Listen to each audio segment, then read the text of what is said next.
দিদিভাইয়ের কথাগুলো শুনে আমি মুগ্ধ। আপনারা দেখুন, কমেন্ট করুন। যে ছেলেটা এইমাত্র মাথা নিচু করে গেল, ও আমার প্রেমিক। শাড়ি চাইলে চুড়ি এনে দেয়, চুড়ি চাইলে 20 টাকার টিপের প্যাকেট, খেতে চাইলে বাদাম, আর না খেতে চাইলে শুষ্ক চুমু।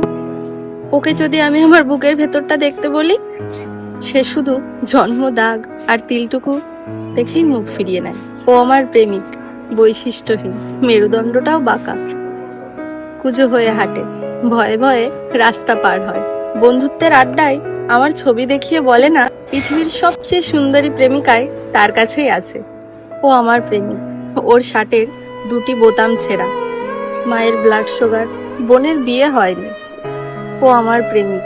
অনেক ফুলের নামও জানে না, জানে না মিসিসিপি কোন দেশের নদী, বোঝে না কবিতা কি করে লিখতে হয়, অঙ্কেও কাঁচা।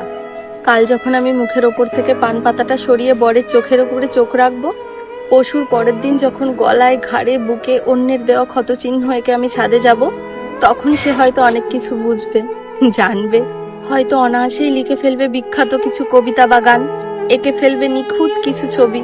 কিশোরীরা মুগ্ধ হবে, বৃদ্ধরা নস্টালজিক খুঁজে পাবে। আমিও আমিও বিকেলে কোনো এক চায়ের আড্ডায় মুখ ফসকে বলে ফেলবো, ও আমার প্রেমিক।